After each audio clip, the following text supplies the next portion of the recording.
감사합니다. 귀한 찬송 우리 하나님께서 기뻐 받으신 줄로 믿습니다. 오늘 우리에게 주시는 하나님 말씀은 베드로후서 1장 1절부터 7절까지 말씀입니다. 베드로후서 1장 1절부터 7절까지 말씀, 봉독할 때에 살아계신 우리 하나님의 음성으로 들으시기 바랍니다. 예수 그리스도의 종이며 사도인 시몬 베드로는 우리 하나님과 구주 예수 그리스도의 의를 힘입어 동일하게 보배로운 믿음을 우리와 함께 받은 자들에게 편지하노니, 하나님과 우리 주 예수를 알므로 은혜와 평강이 너에게 더욱 많을지어다. 그의 신기한 능력으로 생명과 견곤에 속한 모든 것을 우리에게 주셨으니 이는 자기의 영광과 덕으로서 우리를 부르신 이를 알므로 말미암음이라. 이로써 그 보배롭고 지극히 큰 약속을 우리에게 주사 이 약속으로 말미암아 너희가 정욕 때문에 세상에서 썩어질 것을 피하여 신성한 성품에 참여하는 자가 되게 하려 하셨느니라. 그러므로 너희가 더욱 힘써 너희 믿음의 덕을, 덕의 지식을, 지식의 절제를, 절제의 인내를, 인내의 경건을, 경건의 형제 우애를, 형제 우애의 사랑을 더하라. 아멘. 샬롬. 샬롬. 예, 우리 옆에 분들하고 밝은 얼굴로 축복하십시오. 하나님께서 우리를 사랑하십니다.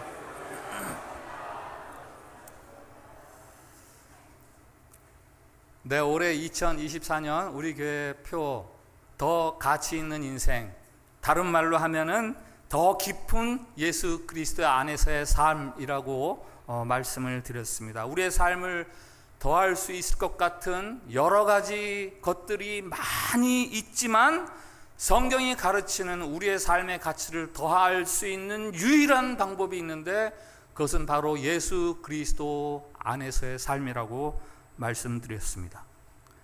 하나님은 예수 그리스도 안에서 인생의 모든 문제에 관한 해답을 예수 그리스도 안에 두셨죠. 예수 그리스도 안에는 이 세상이 빼앗을 수 없는 평강과 기쁨이 있습니다. 또 예수 그리스도 안에는 우리의 삶을 더욱 능력 있게 하는 지혜와 권세가 있습니다.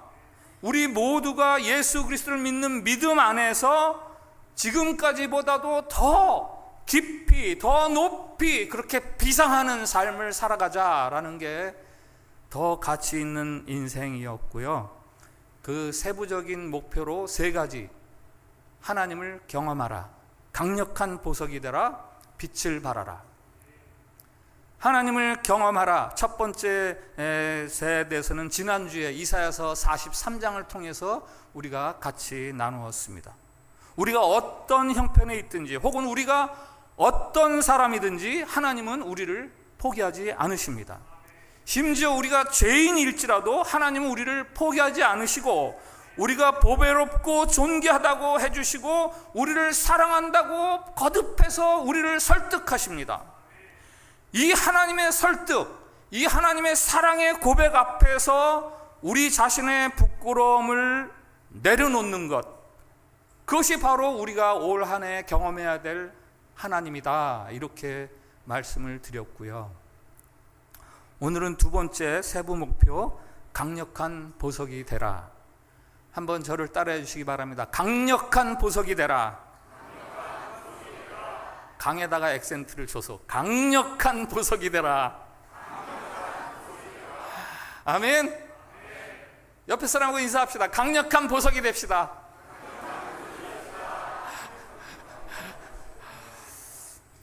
하나님께서는 성경을 통해서 우리를 여러 가지 이름으로 부르시죠. 아주 다양하게 우리를 부르시는 그 여러 이름 중에 하나가 너희는 강력한 보석이다 라는 거예요. 너희는 보석이다. 지난주에 보았던 이사야서 43장에도 있습니다. 내가 너를 보배롭고 존귀하게 여겨 너를 사랑하였으므로 너를 대신해서 내가 다른 사람들 내어주고 너의 생명을 위해서라면 내가 열방도 내어줄 수 있다. 내가 다른 사람들과 바꾸어서라도 너를 하나님의 것으로 만들 만큼 너는 보배로워, 너는 가치가 있어, 이런 말씀 아닙니까? 하나님께서 우리 안에서 아주 소중한 것을 발견하십니다. 우리를 보석되게 하는 것이 우리 안에 있습니다. 그게 뭡니까? 희고 탄탄한 우리의 피부입니까? 우리의 생각의 탁월함, 거기에 하나님이 반하시는 겁니까? 아니면 우리의 성실함이나 우리의 변함없는 그런 우리의 인격 때문입니까? 아니죠. 그런 걸 따진다면 우리는 하나님 앞에서 보석이 아니라 정반대로 시궁창 같은 사람들 아닙니까? 하나님이 우리 안에서 발견하시는 우리의 보석됨의 이유, 그것은 바로 예수님을 믿는 믿음에 있습니다. 오늘 말씀 1절에 베드로는 자신의 편지에 있는 성도들을 이렇게 부르죠. 보배로운 믿음을 받은 자들. 하나님께서 우리를 향해서 보석이라고 부르시는 이유는 우리 손 안에 믿음이 들려있기 때문이에요. 예수 그리스도를 주라고 믿는 믿음. 4절에는 이런 말씀이 있습니다. 그 보배롭고 지극히 큰 약속을 우리에게 주사 이 약속으로 말미암아 신성한 성품, 이게 다른 말로 하면 하나님의 성품이거든요. 이 약속으로 말미암아 하나님의 성품에 참여하는 자가 되게 하려 하셨다. 예수님을 구주로 믿는 사람들에게 주시는 하나님의 보배롭고 큰 약속, 그 약속을 믿는 믿음, 그것으로 인해서 우리가 하나님의 성품에 참여하는 자들이 되게 하신다라는 말씀이죠. 그래서 강력한 보석이 되라, 이 말은 다른 말로 하면 우리의 믿음을 강력하게 하라라는 말씀이에요. 믿음을 강력하게 하라. 한번 따라해 주세요. 강력한 믿음을 갖자. 한 번 더, 강력한 믿음을 갖자. 강력한 믿음은 어떤 게 강력한 거죠? 보석의 가치는 그 모양이나 색깔, 그 겉모습의 아름다움에서 찾을 수 있지 않습니까? 강력한 믿음이라는 것도 그 아름다운 외모에서, 겉으로 드러나는 아름다움에서 찾는 거예요. 오늘 5절부터 7절 말씀. 그러므로 너희가 더욱 힘써 너희 믿음의 덕을, 덕의 지식을, 지식의 절제를, 절제의 인내를, 인내의 경건을, 경건의 형제 우애를, 형제 우애의 사랑을 더하라. 예수 그리스도를 주로 믿는 믿음이 우리 안에서 보이지 않는 것이라면 그 믿음이 걸치는, 겉으로 나타나는 옷이 있습니다. 그 옷이 아름답게 하라라는 거죠. 나의 믿음이 얼마나 아름다운 것을 보여주는 옷들을 걸쳐라라는 거예요. 그 걸쳐야 될 옷들이 몇 가지 소개하지 않습니까? 덕, 지식, 절제, 인내, 경건, 형제 우애, 사랑, 밑덕지절, 인경우사. 한번 따라해서 밑덕지절, 인경우사. 뭔 뜻인지 모르면서 한 번 더, 밑덕지절, 인경우사. 믿음의 덕을, 덕의 지식을, 이렇게 마지막에 사랑을 더하라. 사랑. 근데요, 거기 보면요, 더욱 힘써 그랬어요. 더욱 힘써. 그냥 가만히 되는 게 아니에요. 거기에 우리가 힘을 쏟아야 하는 거죠. 우리가 믿음이라는 보석을 지니고 있다면 보석답게 살아야죠. 명품답게 살아야죠. 빛의 자녀, 의의 자녀라 하면서 기회주의자처럼 그때그때 불의한 유익을 탐할 수 없습니다. 입으로는 화평과 용서를 말하면서 가는 곳에서 갈등과 불화를 일으키면서 그렇게 살아갈 수는 없습니다. 교회, 성도라는 거룩한 이름 위에 무례함, 몰상식함이라는 어울리지 않는 옷을 걸치고 살아갈 수는 없습니다. 로마서 14장 말씀 한번 같이 읽어보겠습니다. 18절, 19절 말씀 같이 읽습니다. 시작. 이로써 그리스도를 섬기는 자는 하나님을 기쁘시게 하며 사람에게도 칭찬을 받느니라. 그러므로 우리가 화평의 일과 서로 덕을 세우는 일을 힘쓰나니, 여기 또 힘쓰나니 또 나와요. 사랑과 덕을 세우는 일에, 화평한 일에 힘쓴다. 그리스도라 하는 사람들은 하나님을 기쁘시게 하고 사람들로부터 칭찬을 받아야 되고, 그러려면 화평과 덕의 힘을 쏟아야 된다. 이 말씀을 하는 배경이 있어요. 이 말씀이 나오는 배경이 있습니다. 먹는 음식을 두고 신자들 사이에서 벌어지는 일이죠. 이 음식은 고기예요, 고기. 어떤 사람이 이방 신상에 올려졌던 제물을 먹었어요. 고기를 먹었어요. 그랬더니 당장 교인 중에서 어떤 사람들이 어떻게 우상에게 바쳐진 음식을 먹느냐면서 비난을 했습니다. 그래서 바울이 권하는 거예요. 믿음이 좋다고 하는 사람들이요, 믿음 약한 사람 두고 자꾸 뭐라고 그러지 말아라. 비난하고 정죄하는 것보다 어떻게 서로 화평할 수 있는가, 거기에 힘을 쏟아라. 진짜 믿음이 좋은 사람은 하나님을 기쁘시게 하면서 동시에 사람들로부터도 칭찬을 받아야 되는 거다. 다른 사람을 살리기 위해서 자기 자신의 목숨을 내어주시기까지 하시는 그 예수님을 믿는 것이 바로 우리 기독교입니다. 그런데 우리는 그 믿음을 가지고 자꾸 자기를 내세우고, 그 믿음 가지고 다른 사람을 판단해서 정죄하고, 그 남의 길을 자꾸 꺾어놓고, 봐, 내가 너보다 낫잖아 라면서 자꾸 자기를 주장합니다.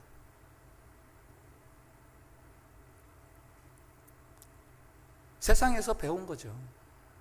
세상이 다 그렇게 살아가니까. 보석의 특징 중에 하나는 희소성 아닙니까? 남들과 다른 거, 그게 보석의 특징 아니에요? 아주 드문 거. 남들과 똑같은 수준의 색깔이라면 그거 보석이라고 부르지 않습니다. 믿음을 가지고 있으면서도 썩어질 세상이 살아가는 삶의 방법, 삶의 모양대로 그렇게 살아갑니다. 자기의 유익을 얻기 위해서 불의를 행하고, 편당을 지어서 끼리끼리 패거리를 만들고, 누군가가 손해를 보아야 하는 자리라면 네가 손해봐야지 라고 남을 등을 떠밀고, 누군가가 책임을 져야 하는 자리라면 네가 책임져 라고 하면서 다른 사람 등 뒤로 자기는 숨어버리고, 그렇게 하면 어떻게 우리가 보석이라고 할 수 있습니까? 우리가 행위로 구원을 받는 것은 아니지만 미떡지절 인경우사, 여러분의 믿음의 덕을, 덕의 지식을, 그 지식의 절제를, 미떡지절 인, 그 절제의 인애를, 인애의 경건을, 경건의 형제 우애를, 형제 우애의 사랑을 힘써 더하십시오. 그러면 여러분의 그 착한 행실로 말미암아 여러분들이 정말 강력한 보석이 되는 거죠.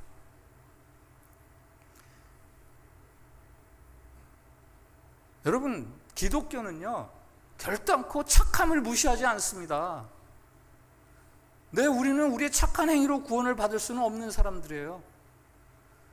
그러나 결단코 착한 행위를 무시해서는 안 됩니다. 여러분의 착한 행실을 통해서 하나님이 기뻐하시고 사람들이 칭찬하는 그때야말로 여러분들이 강력한 보석이 되는 거예요. 두 번째로, 강력한 보석이 어떤 특징이 있습니까? 단단하잖아요. 단단해서 잘 부서지지 않고 잘 변하지 않고 색깔이 그대로 그 빛을 유지하고, 그래서 그걸 보석이다 이렇게 이야기하는 거죠. 믿음도 마찬가지예요. 강력한 믿음이란 변하지 않는 믿음입니다. 변하지 않는 믿음, 견고한 믿음. 상황에 따라서 믿음이 좋았다, 믿음이 나빴다, 형편에 따라서 믿음이 있는 것 같다, 믿음이 없는 것 같다, 그러질 않아요. 그런 것들은 보석이 아니라 그냥 철금속이죠.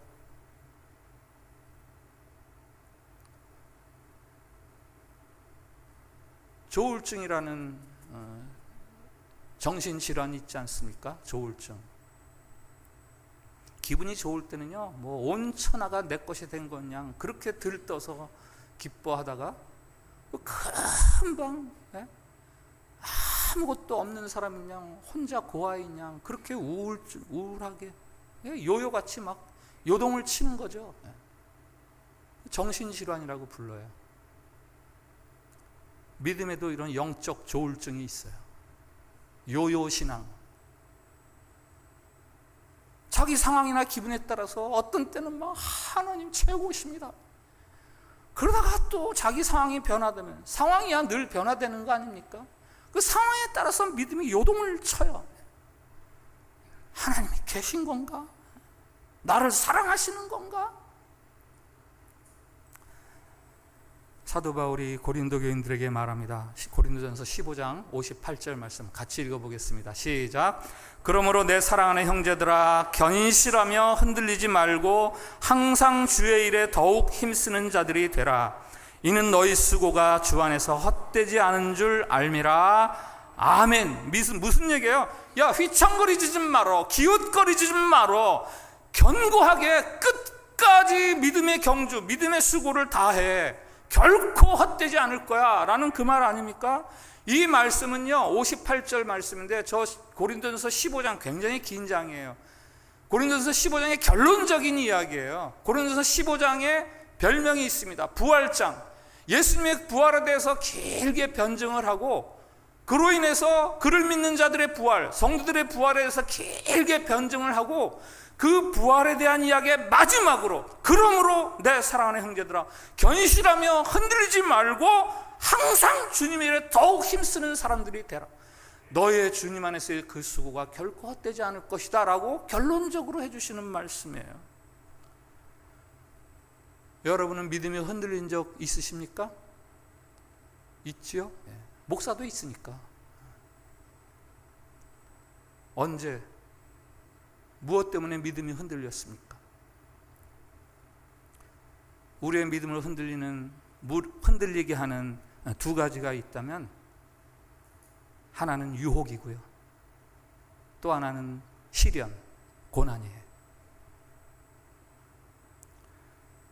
세상의 달콤한 것들이 우리의 믿음을 흔들고 우리를 믿음에서 떠나가게 합니다.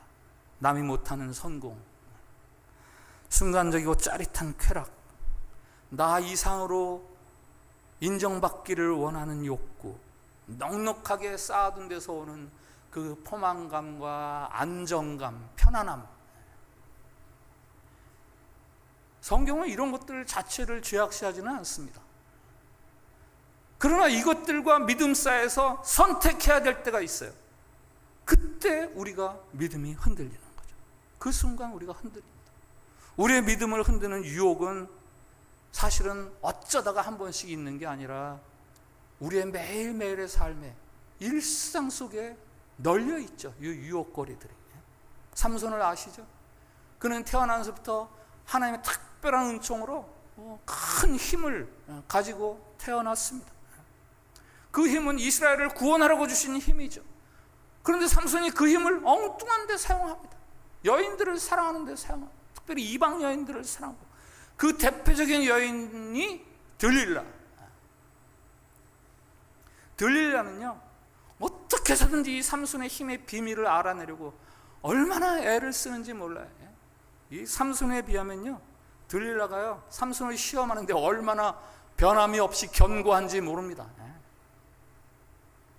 번번이 실패하면서도 그 삼손의 비밀을 캐내려고 하고, 그 성경을 읽으면요 삼손이 굉장히 어리석어요.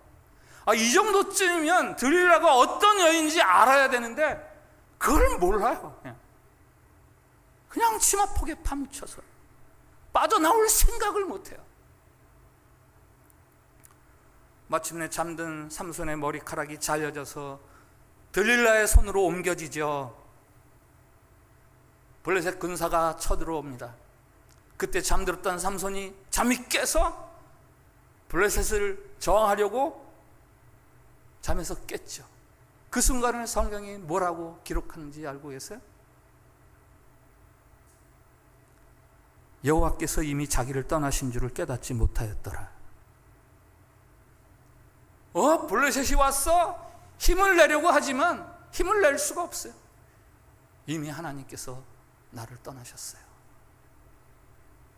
유혹에서 빠져나오지 못하니까, 유혹에 빠져서 살다 보니까 심지어는 하나님이 자기를 떠나 계신 줄도 모르고 있어요. 결국 두 눈이 뽑히고 블레셋 앞에서 소처럼 맷돌을 돌리는 그 수치스러운 노예로 전락하지 않습니까? 삼손은 유혹에 빠짐으로 인해서 그의 영적인 기력을 다 소진했어요. 유혹은 우리에게서 보석으로서의 가치를 다 빼앗아 버립니다. 여러분을 계속해서 유혹에 빠뜨리는 영적 장애물이 있지요? 그게 뭔지는 누구보다도 여러분 자신이 잘 알아요. 제게도 있어요. 어떻게 그것을 이길 수 있습니까? 정면으로 부딪혀서 이기려고 하지 마세요. 성경에 권하는 방법이 있어요. 도망쳐라. 도망쳐라. 빠져나와라. 그 속에서 이겨보려고 애쓰지 말고 멀리 해라. 여러분이 지금 생각하는, 제가 조금 아까 질문했을 때 여러분이 생각한 그 상황, 그것들 끊어버리세요. 멀어지세요. 요셉이 보디발의 아내의 유혹을 당했을 때 겉옷을 버리고 도망쳤어요. 그 자리에서. 달콤함으로 여러분을 잡아당기는 그 자리에서 혹시 겉옷을 포기해야 한다 할지라도 속히 도망쳐 나오세요. 그렇지 않으면 두 눈이 빠진 삼손처럼 여러분은 강력한 보석이 아니라 쓰레기 보석, 찌꺼기 같은 보석, 그런 보석이 돼버리는 거예요. 우리의 믿음을 흔드는 또 한 가지는 고난, 시련이라고 말씀드렸습니다. 믿는 사람들에게도 시련이 있지요. 병에 걸립니다. 더더군다나 치명적인 병일 수도 있습니다. 실패하지요. 이건 하나님이 내게 주신 거야, 하나님의 뜻이야 라고 기대를 했는데 실패할 수 있습니다. 주변으로부터 억울한 오해를 받기도 하고 사랑의 관계에 있던 사람으로부터 배신을 당하기도 합니다. 물질적인 어려움이 지속될 수 있어요. 심지어는 가정이 불화하고 가정이 깨질 수도 있습니다. 때로는 신앙생활에 직접적인 핍박이 올 수도 있죠. 그 시련들이 자칫 내 신앙의 빛을 빼앗을 수 있습니다. 신약 성경이 소개하는 인물 중에서 데마라는 사람이 한 사람이 있어요. 데마 아실 거예요. 사도 바울이 전도여행 달 때 늘 동행했던 사람 중에 하나예요. 그래서 골로새서와 빌레몬서에 보면은 데마의 이름으로 사도 바울이 교회에 안부를 전합니다. 근데 바울이 나중에 쓴 후기 디모데 후서에 보면은요, 데마에 대해서 이렇게 이야기하죠. 데마는 이 세상을 사랑하여 나를 버리고 데살로니가로 갔다. 데마는 결국 사도 바울 복음의 진영을 떠나서 가버렸습니다. 왜? 세상을 사랑해서. 처음에는 같이 복음의 진영에서 복음을 전하는 사람이었어요. 따라다녔는데 별 볼 일이 없는 거예요. 좋은 일이 생기질 않아요. 기껏해야 옥에 갇혀 있는 노인 옥바라지나 해야 되는 거예요. 더 참지 못하고 결국 떠나버리는 거죠. 성경에는 없지만 자료를 보니까 어떤 기록에는 그가 이방 신전의 사제가 되었다라고 기록된 문서도 있습니다. 여러분이 예수님을 믿어도 안 좋은 일이 있을 수 있고 실망하는 일이 벌어질 수도 있습니다. 생기는 정도가 아니라 그냥 지금보다 더 악화되는 그런 경우도 있을 수 있죠. 그렇더라도 예수님을 떠나지 마세요. 예수님을 믿는 믿음을 버리지 마십시오. 흔들리지조차 마세요. 흔들림조차 허용하지 마세요. 성경이 말하는 이 사람, 제가 소개하는 이 사람이 누구인지 한번 맞춰보세요. 믿음이 없어 하나님의 약속을 의심하지 않고 믿음으로 견고해져서 하나님께 영광을 돌리며 약속하신 그것을 또한 능히 이루실 줄을 확신하였으니. 누구 이야기입니까? 아브라함 이야기예요. 로마서 4장에 나오는 아브라함 이야기.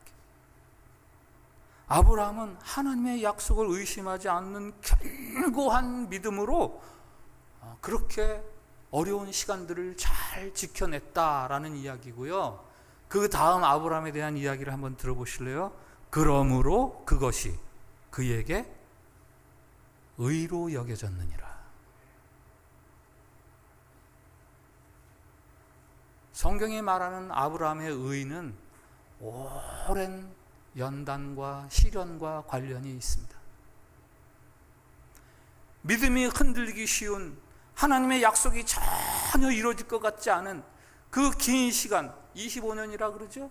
그 긴 시간 동안에도 흔들리지 않는 믿음을 지킨 것, 그것을 아브라함의 의라고 이렇게 성경은 말하고 있습니다. 베드로가 말하죠. 한번 같이 볼까요? 베드로 전서의 이야기인데 5장 10절 시작. 그리스도 안에서 너희를 부르사 자기의 영원한 영광에 들어가게 하신 이가 잠깐 고난을 당한 너희를 친히 온전하게 하시며 굳건하게 하시며 강하게 하시며 터를 견고하게 하시리라. 아멘. 이 말씀이 무슨 말씀입니까? 그리스도 안에서 너희를 부르사 자기의 영원한 영광에 들어가게 하신 이게 누구예요? 누구예요? 누군지 모르겠어요? 하나님께서 이 얘기예요.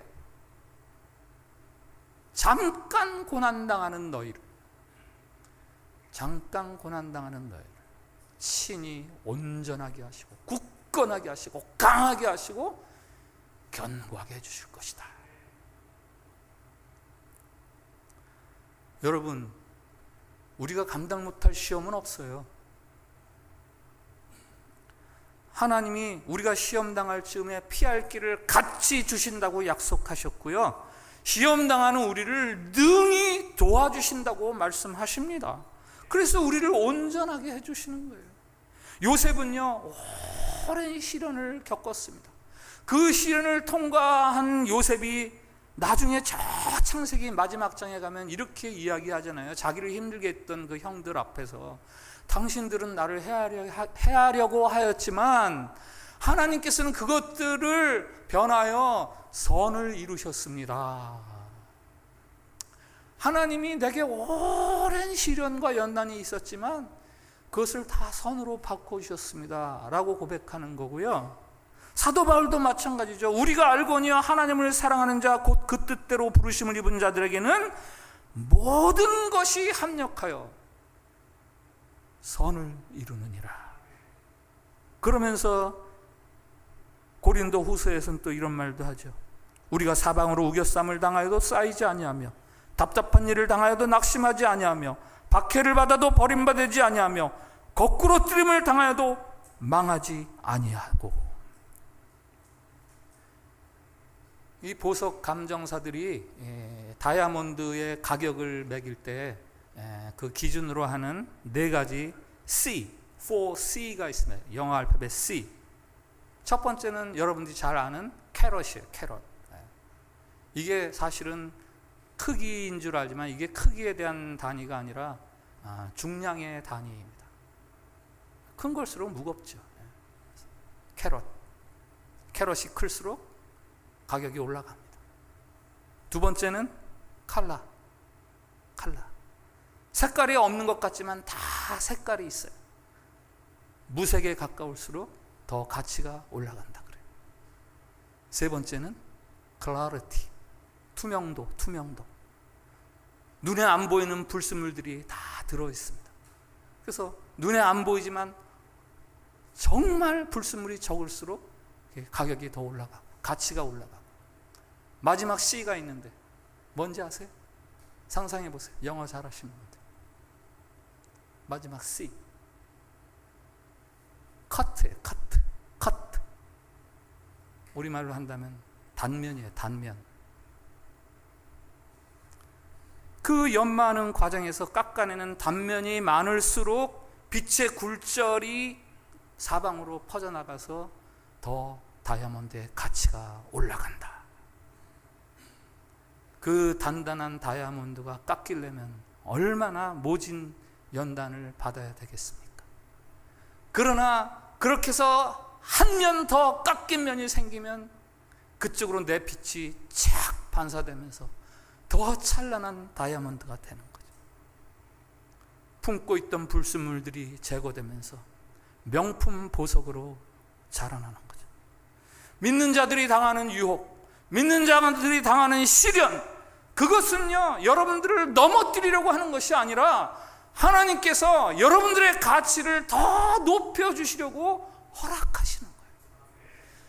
그러니까 그것들을 이겨내면 여러분들은 이전보다 더한 가치 있는 보석이 되는 거죠.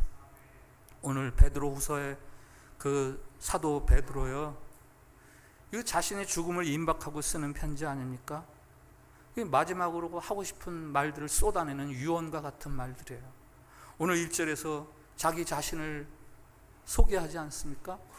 한평생을 쭉 살고 뒤를 쫙 돌아보면서 자기를 소개하는 말이 뭐예요? 예수 그리스도의 종이요 사도, 예수 그리스도의 종이요 사도인 시몬 베드로. 내 삶의 이유는, 내 삶의 목적은 오직 예수 그리스도였습니다 라는 고백이고요, 이 고백 속에는 보이지 않지만 그 다음 구절과 연결해서 읽으면 야, 그렇게 살아가는 삶에 대해서 어마어마한 자부심을 가지고 있구나 라는 걸 알 수가 있어요. 그가 쓰신 자들에게 이렇게 말합니다. 하나님과 구주 예수 그리스도의 의를 힘입어 동일하게 보배로운 믿음을 함께 받은 자들. 자기는 예수 그리스도의 종이요 예수 그리스도의 사도로 살아감으로 그리스도를 믿는 그 믿음으로 말미암아 내가 얼마나 보배로웠는지 몰라. 그와 동일하게 예수 그리스도를 믿는 보배로운 그대들이요 하면서 부르는 거죠. 여기에는요 그렇게 살아간 자신의 삶에 대한 어마어마한 자부심이 있는 거예요. 그의 삶이 심지어는 신의 성품에 하나님의 참여하는 자가 되게 하신다라고 말하지 않습니까? 베드로의 삶이야말로 우여곡절이 많은 삶이었죠. 뭐 누구나 다 우여곡절이 많습니다만, 심지어는 이제 그 믿음 때문에 죽기까지 해야 합니다. 지금 죽음을 눈앞에 두고 자신이 한평생 지켜온 그 예수 그리스도를 믿는 믿음, 그것을 가지고 자부심을 가지고 우리는 다 보배야. 심지어는 이것 때문에 우리가 하나님의 성품에도 참여할 수가 있어 라면서 그렇게 간증을 하는 거 아닙니까? 조엘 오스틴의 잘되는 나라는 책이 있어요. 잘되는 나. 그 책에 부제가 있습니다. 지금보다 더 멋진 삶을 위하여 믿음으로 산다. 이게 그 책을 소개하는 부제예요. 지금보다 더 멋진 삶을 위하여 뭐로 산다? 잊어버렸어요? 10초 전인데 믿음으로 산다. 생각하고 들으세요. 그 책에 챔피언 경마 중에서 챔피언을 했던 말들에 대한 이야기가 있어요. 아무 말이나 챔피언이 되는 게 아니고 챔피언이 됐던 말에서 나온 2세, 그게 챔피언이 된다는 거예요. 그래서 챔피언과 챔피언이 결혼을 해서 2세가 나오면 그거는 그야말로 챔피언이 된다는 거예요. 그래서 아주 고가의 그걸 사는 거예요. 아무 말이나 훈련시킨다고 그게 챔피언이 되는 게 아니에요. 그 이야기를 가지고 하는 이야기인데요. 들어보세요. 챔피언 경주마는 흔하게 볼 수 있는 여느 말과는 다르다. 순혈종이다. 그 안에는 여러 대에 걸친 승자들의 피가 흐르고 있다. 챔피언은 아무렇게나 탄생하지 않는다. 승리의 열쇠는 바로 그 피 안에 있다. 세계 챔피언 혈통을 가진 말 한 마리를 길러내는 데는 자그마치 50만 불이 든다. 어렵사리 얻은 망아지지만 갓 태어났을 때는 전혀 볼품이 없다. 후들거리는 힘없는 다리며 흐리멍텅한 눈까지 모르는 사람이 보면 영락없는 실패작이다. 아유, 불쌍한 말 주인 같으니라고. 돈만 허비했군. 이런 나약한 말이 어떻게 우승할 수 있겠나. 그러나 주인은 이 망아지가 당장 약해 보여도 걱정하지 않는다. 망아지 깊은 곳에 승자의 피가 흐르고 있는 이상 털색이나 외향이나 몸집 따위는 문제가 되지 않는다. 주인은 망아지의 피에 챔피언의 유전자가 박혀 있다는 사실을 잘 알고 있기 때문이다.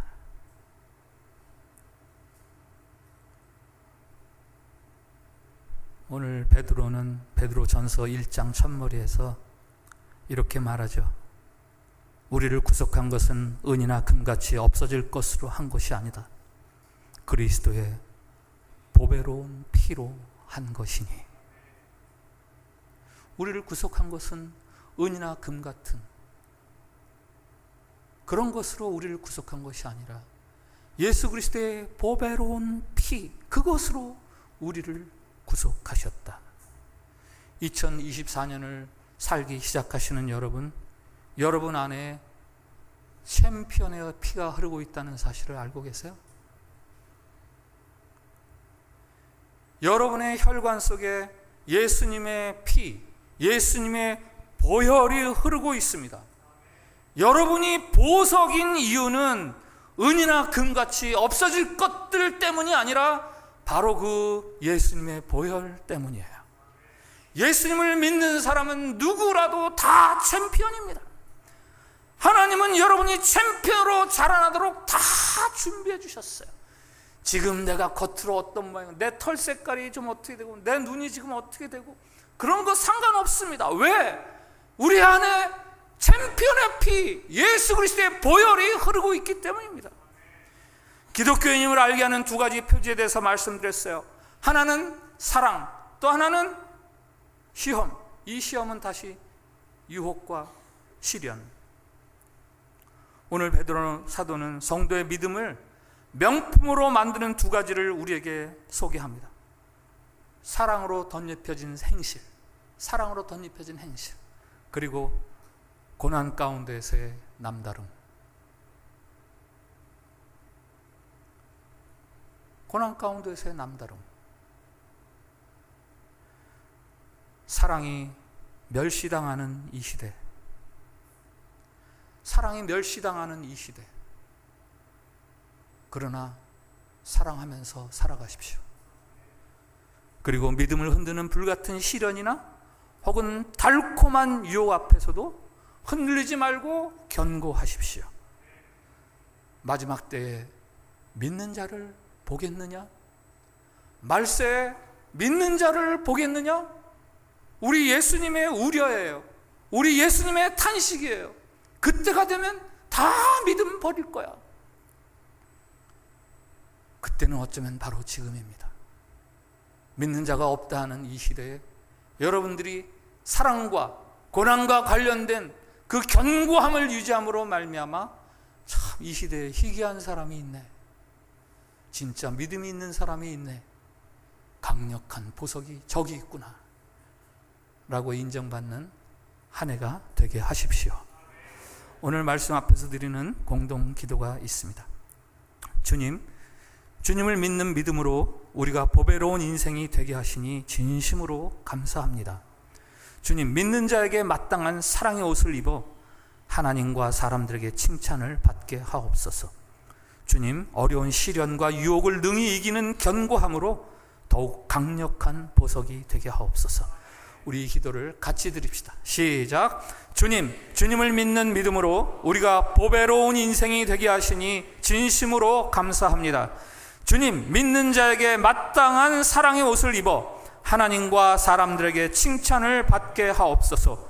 주님, 어려운 시련과 유혹을 능히 이기는 견고함으로 더욱 강력한 보석이 되게 하옵소서. 아멘. 하나님, 우리를 보배롭다고 보석이라고 그렇게 칭해 주시니 감사합니다. 금이나 은 때문이 아니라 예수 그리스도의 십자가의 보혈을 믿는 믿음이 우리를 보석되게 함을 우리가 믿게 해 주시옵소서. 우리의 처지를 보면서 혹이라도 우리 자신에 대해서 낙심하거나 포기하지 않게 하시고, 혹 시련이나 유혹이 와도 넘어지거나 굴하지 않게 해 주시고, 그래서 이 시대가 필요로 하는 이 시기에 참 복이 드문 희귀한 보석 같은 믿음의 사람들로 살게 해 주시옵소서. 예수 그리스도 그 이름과 권세로 우리가 사랑하며 착하게 살게 해 주시옵소서. 우리 모두가 하늘나라를, 아니 우리가 살고 있는 이 땅을 보석으로 단장해가는 강력한 믿음의 한 해가 되게 해 주시옵소서. 예수님의 이름으로 기도합니다. 아멘.